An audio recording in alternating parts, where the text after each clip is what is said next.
Shalom, saya Pendeta Yulike Sapa Goliot. Pada saat ini hendak membawakan berita sukacita firman Tuhan dengan judul Siapa yang Terbesar? Berdasarkan Injil Markus pasal 9 ayat 33 sampai 37. Mari kita berdoa sebelum kita menikmati firman Tuhan. Kita berdoa. Bapa di sorga, terangilah hati dan pikiran kami. Hamba tidak mampu jikalau tanpa Engkau. Siapapun yang saat ini menyaksikan kesaksian yang hendak hamba sampaikan Bapa, diberkatilah mereka, diberkati dan diberkati di dalam nama Yesus Kristus. Amin. Mari kita dengarkan apa yang tertulis di dalam Markus 9 ayat 33 sampai 37. Kemudian tibalah Yesus dan murid-muridnya di Kapernaum. Ketika Yesus sudah di rumah, ia bertanya kepada murid-muridnya, "Apa yang kamu perbincangkan tadi di tengah jalan?" Tetapi mereka diam, sebab di tengah jalan tadi mereka mempertengkarkan siapa yang terbesar di antara mereka. Lalu Yesus duduk dan memanggil ke-12 murid itu, katanya kepada mereka, "Jika seseorang ingin menjadi yang terdahulu, hendaklah ia menjadi yang terakhir dari semuanya dan pelayan dari semuanya." Maka Yesus mengambil seorang anak kecil dan menempatkannya di tengah-tengah mereka. Kemudian ia memeluk anak itu dan berkata kepada mereka, "Barang siapa menyambut seorang anak seperti ini, dalam namaku, ia menyambut aku. Dan barang siapa menyambut aku, bukan aku yang disambutnya, tetapi Dia yang mengutus aku." Saudara-saudaraku yang diberkati Tuhan,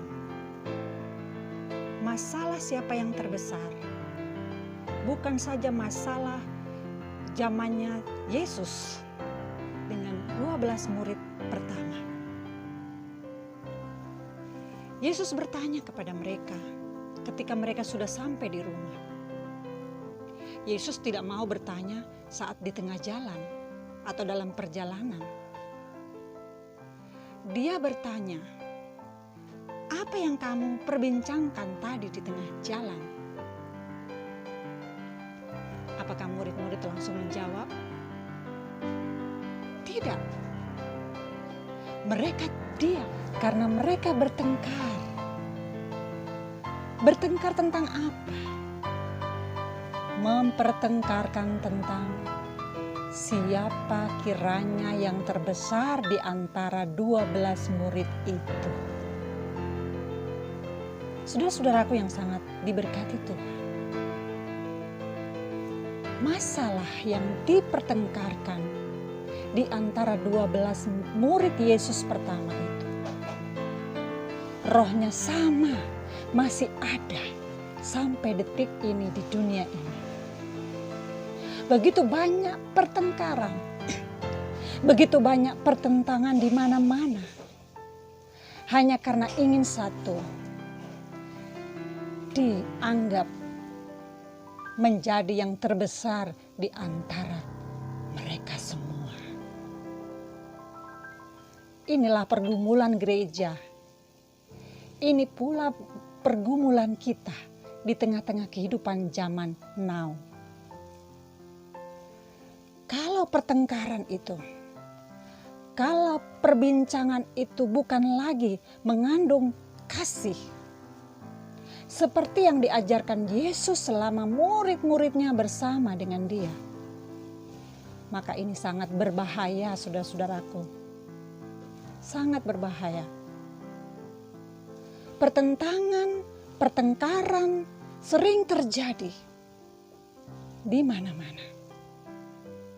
Di jalan lagi. Pertengkaran di jalan, bukan di rumah, bukan di ruangan. Bisa-bisa saja orang lain melihat dan mendengar pertengkaran mereka. Itu nyata, saudara-saudaraku. Firman ini juga menjadi terang di tengah-tengah cara hidup manusia sekarang. Pertengkaran demi pertengkaran ada di mana-mana. Kalau kita lihat setiap hari di televisi, kalau menjelang pilkada, atau setelah, ya paling rame itu setelah selesai pilkada. Lihat apa yang terjadi, luar biasa. Sampai lempar kursi, ya. Sampai jadi tontonan begitu di media sosial, di televisi. Aduh, sangat memalukan sekali. Saudara-saudaraku yang diberkati Tuhan, Yesus memberikan contoh yang praktis, yang mudah dimengerti oleh siapa saja. Dia mengambil anak kecil, taruh di tengah-tengah mereka. Tuhan bilang di dalam ayat 35, Yesus mengatakan, lalu Yesus duduk dan memanggil ke-12 murid itu, katanya kepada mereka, jika seseorang ingin menjadi terdahulu, hendaklah ia menjadi yang terakhir dari semuanya dan pelayan dari semuanya. Jika ingin menjadi yang terdahulu, saudara-saudara yang diberkati Tuhan, hendaklah ia menjadi yang terakhir. Sekali lagi, hendaklah menjadi yang terakhir dari semuanya dan menjadi pelayan dari semuanya. Ini mudah dimengerti. Kalau tidak mengerti, terlalu amat. Karena Yesus punya perumpamaan itu sangat mudah dimengerti oleh siapapun. Dalam konsep Yesus, untuk menjadi yang terbesar, orang itu harus berani, bersedia menjadi seperti anak kecil. Mengapa? Ada apa dengan anak kecil? Anak kecil adalah punya karakter yang polos. Kalau anak kecil itu hatinya polos, dia tidak menuntut banyak, dia juga tidak mengharapkan yang muluk-muluk. Tetapi apa yang kita perlu perhatikan dari sikap seorang anak kecil? Dia hanya mengharapkan belas kasihan. Dia hanya mengharapkan kasih sayang. Dia hanya mengharapkan kemurahan dari tuannya. Benar? Disinilah kita belajar dari firman Tuhan. Kalau saudara-saudara ingin menjadi yang terbesar, mau tidak mau harus merendahkan hati. Harus belajar melayani. Harus belajar yang menjadi yang terakhir. Kalau menjadi yang terakhir itu saudara-saudaraku, tidak, orang dunia tidak suka. Kalau ingin menjadi yang terakhir itu saudara-saudaraku, orang sepelekan. Tidak terhitung. Tidak dihitung. Tidak terhitung. Tetapi Yesus mau seperti itu. Menjadi yang terakhir, melayani, mengabdikan sepenuh hati pikirannya, untuk kepentingan banyak orang. Itu yang dipikirkan oleh Yesus adalah melayani untuk kepentingan umat, bukan untuk kepentingan yang menjadi orang yang menjadi terbesar tadi. Kalau orang sudah menjadi besar, sudah dipercayakan memiliki jabatan, memiliki kedudukan, apa yang diinginkan oleh umat, apa yang diinginkan oleh masyarakat adalah orang itu bisa menjadi tempat umat mengadu, tempat umat untuk minta bantuan, ataupun bisa memberikan rasa nyaman, mendapatkan kasih sayang dan perhatian yang seharusnya diberikan kepada masyarakat. Kiranya firman Tuhan pada saat ini akan memberikan sukacita. Terus maju untuk menjadi yang terbesar, itu baik. Maju untuk melayani. Tetapi ingat saudara-saudaraku, dasar utama firman Tuhan mengingatkan, untuk menjadi yang terbesar harus siap menjadi yang terakhir. Ketika saudara-saudara sudah menjalani pekerjaan ke depan, siap untuk menjadi yang terakhir. Artinya apa itu? Saudara-saudara ada di belakang umat. saudara-saudara ini menjadi panutan juga. Selain menjadi panutan juga siap untuk menjadi yang terakhir. Terus maju dalam pilkada. Siapapun engkau, kalau hatimu mau melakukan kebenaran firman Tuhan yang dikatakan tadi, jika seorang ingin menjadi yang terdahulu, hendaklah ia menjadi yang terakhir dari semuanya dan pelayan dari semuanya. Dan dalam ayatnya yang ke-37, barang siapa menyambut seorang anak seperti ini, dalam namaku ia menyambut aku. Dan barang siapa menyambut aku, bukan aku yang menyambutnya, tetapi dia yang mengutus aku.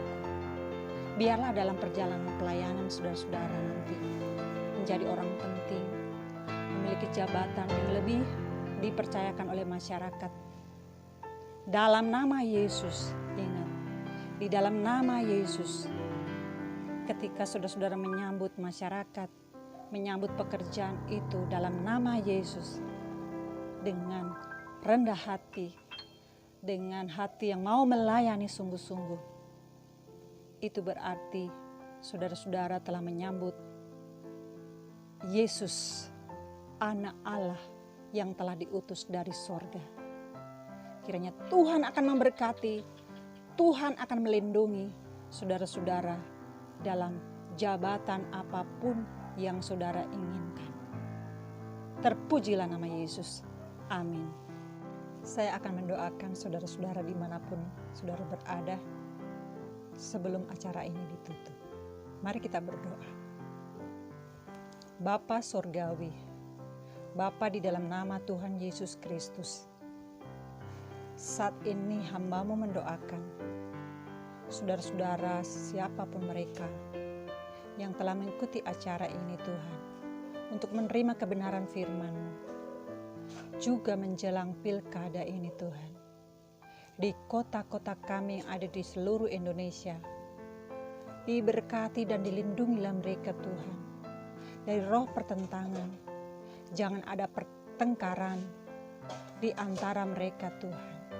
Begitu pula dengan mereka yang hendak mencalonkan diri untuk memiliki jabatan apapun Tuhan.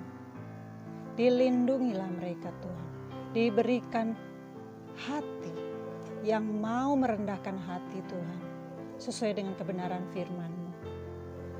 Kau Tuhan yang berkuasa mengendalikan tubuh, roh, dan jiwa kami semua. Di dalam nama Tuhan Yesus. Amin. Shalom. Sampai jumpa.